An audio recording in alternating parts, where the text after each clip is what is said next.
Sejam muito bem-vindos a mais um Giro do Agro. Um prazer inenarrável estar de volta aqui com vocês. E como um programa de tradição, vamos aos índices. Em Rondonópolis, a saca de 60 quilos de soja está sendo negociada a R$ 121, queda de 0,33%, enquanto em Castro, no Paraná, o valor é de R$ 127, com variação negativa de 0,15%. No mercado internacional, a soja na Bolsa de Chicago está cotada a $10,19 por bushel. Agora, o milho em Jataí, Goiás, aparece a R$ 50.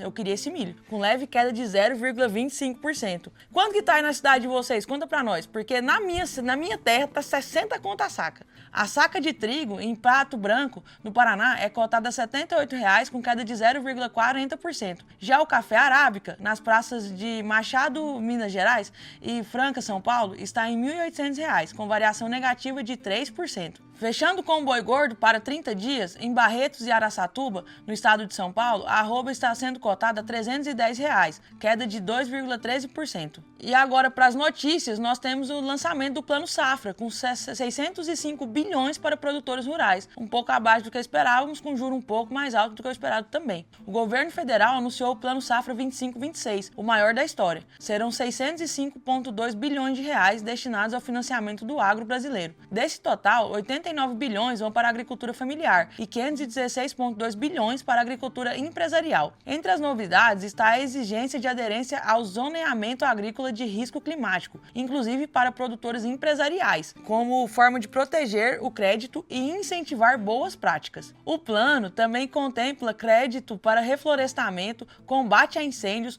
produção de sementes nativas, culturas de cobertura e ampliação da infraestrutura de armazenagem. Além disso, o limite de renda para enquadramento no Pronamp foi ampliado de 3 milhões para 3,5 milhões de reais ao ano, abrindo espaço para mais médios produtores acessem o programa. Apesar da magnitude, o plano não escapou das críticas. Para o presidente da Frente Parlamentar da Agropecuária, deputado Pedro Lupion, do PP do Paraná, o pacote anunciado é mais uma peça de marketing do que uma política efetiva. Segundo ele, o valor anunciado para a agricultura empresarial oculta distorções significativas. De acordo com Lupion, o governo só tem controle real sobre cerca de 22% dos 516 bilhões anunciados, já que o restante vem de recursos do setor bancário privado. Outro ponto de tensão é o custo dos financiamentos. O parlamentar estima que os produtores rurais deverão arcar com 58 bilhões de reais a mais em juros, em razão da Selic elevada, hoje fixada em 15% ao ano. Já a Confederação da Agricultura e Pecuária do Brasil afirmou que o plano não está à altura da importância estratégica do setor.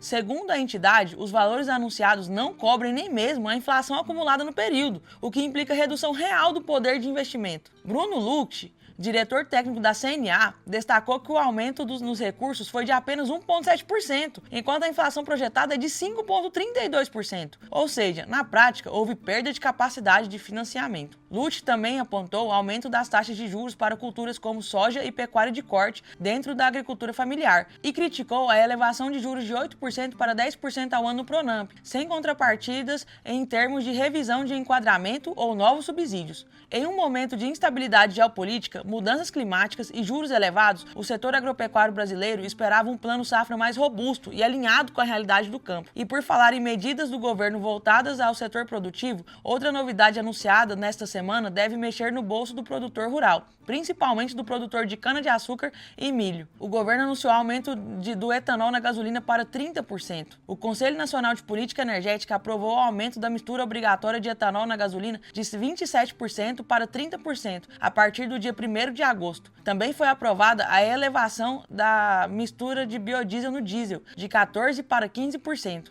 Inclusive, o meu tio, que é engenheiro mecânico, disse que isso aí vai ser péssimo para quem anda no carro a diesel. Para quem anda no carro a flex, até que vai ser tranquilo. Mas para quem anda no carro a diesel, por mais que seja um aumento percentual menor do que do álcool para gasolina, vai ser bem negativo. De acordo com o governo federal, a medida tem caráter estratégico. Além de contribuir para a redução de emissões, a ampliação do uso de biocombustíveis fortalece a indústria nacional, reduz a necessidade de importações e amplia a segurança energética do país. Em nota, nota, o Ministério de Minas e Energia destacou que a mudança permitirá ao Brasil recuperar a autossuficiência em gasolina após 15 anos. Estima-se que o preço final do combustível poderá registrar queda de até 20 centavos por litro nos postos. A Frente Parlamentar do Biodiesel elogiou a medida, afirmando que ela contribui para proteger o país diante de instabilidades no mercado internacional. Do ponto de vista técnico, testes realizados pelo Instituto Mauá de Tecnologia afirmam que o aumento de etanol não compromete o desempenho dos veículos. Porém, veículos mais antigos podem apresentar desgaste prematuro. Há ainda a possibilidade de redução da autonomia dos automóveis e elevação de custos em períodos de entre-safra, quando o preço do etanol tende a aumentar. E enquanto o setor de combustíveis busca alternativas mais sustentáveis, os investimentos no agro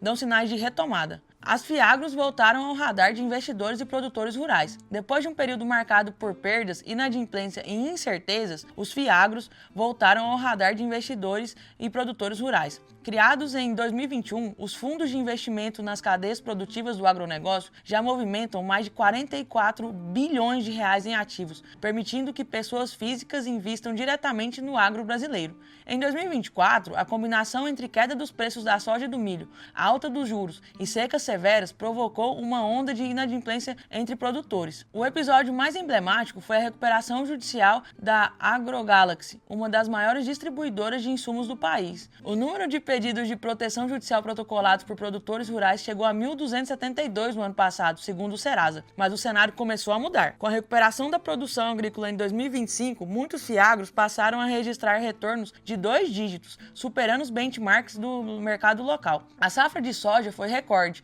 e as perspectivas para o milho são positivas. Além disso, o contexto internacional favorece o agro brasileiro. As exportações de carne bovina para a China cresceram 33% em maio e a soja do Brasil tem substituído a dos Estados Unidos, em razão das tarifas impostas na guerra comercial. O resultado é um novo ciclo de expansão dos fundos. 12 novos fiagros foram lançados apenas neste ano. O capital internacional também tem apostado no agro brasileiro. Investidores estrangeiros, institucionais e financeiros já representam 35% do volume negociado nos fiagros, contra menos de 20% em 2024. Apesar desses números, o mercado de fiagros ainda está em processo de maturação. Hoje, eles respondem por apenas 10% do crédito obtido via mercado de capitais. Mesmo assim, o avanço é notável. Surgem iniciativas como o Fundo Cauá, voltado ao financiamento de 1.200 pequenos produtores de cacau na Bahia e no Pará. A semana também foi marcada por disputa no setor de carnes. A Minerva entrou com recurso no CAD contra a fusão entre BRF e Marfrig. Vixe! A Minerva Foods protocolou, nesta quinta-feira, um recurso no Conselho Administrativo de Defesa Econômica, o CAD, para contestar a fusão entre a BRF e a Marfrig. A empresa reforça sua oposição à operação e solicita a reavaliação detalhada do processo. Mais do que discutir concentração de mercado, a Minerva aponta um ponto sensível: a atuação cruzada do Fundo Soberano Saudita Salik, acionista relevante das 3 companhias envolvidas. Em parecer técnico entregue ao CAD, a Minerva sustenta que a presença da Salik nos conselhos e estruturas acionárias da futura MBRF Global Foods, bem como na própria Minerva, pode reduzir a rivalidade entre os grupos. O documento alerta para o risco de uma coordenação branda, um alinhamento estratégico implícito que pode comprometer a competição no setor. Essa tese está fundamentada em debates recentes sobre o chamado Common Ownership, ou seja, quando o mesmo investidor detém posições significativas em empresas concorrentes. A Salik é investidora de longa data da Minerva, detendo hoje 24,5% das ações da companhia. Desde que o fundo investiu na BRF, em meados de 2023, a relação entre os sócios ficou tensa. Além disso, a Minerva questiona a decisão da Superintendência Geral do CAD de aprovar a operação em rito sumário, processo reservado a fusões com baixo impacto concorrencial. Para a Minerva, a combinação do poder de portfólio e a atuação da Salik tornam o caso complexo, exigindo análise mais aprofundada. O recurso da Minerva representa mais um capítulo na análise da fusão entre BRF e Marfrig, que pode transformar o mercado brasileiro de carnes. Seguiremos acompanhando os desdobramentos dessa disputa, com impactos importantes para a concorrência e o consumidor.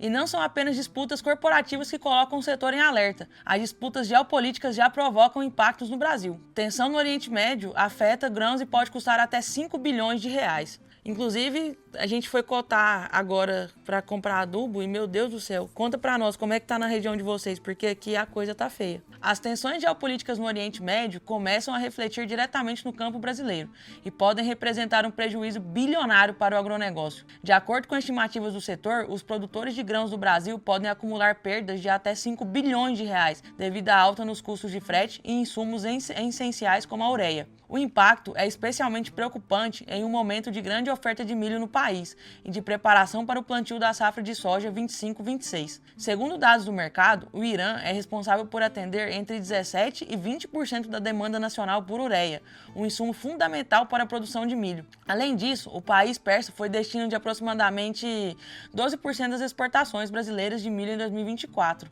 Com a instabilidade política e comercial na região, produtores relatam dificuldades crescentes. O preço da ureia já subiu $100 por tonelada e os custos de frete marítimo aumentaram cerca de 20% em algumas rotas. Maurício Buffon, agricultor no estado do Tocantins, afirma que está com grande volume de milho para vender, mas perdeu o mercado iraniano, que representava cerca de 4,5 milhões de toneladas. E esse foi mais uma edição do Giro do Agro, seu programa semanal com as principais notícias do agronegócio do brasileiro e mundial. Um abraço e até semana que vem.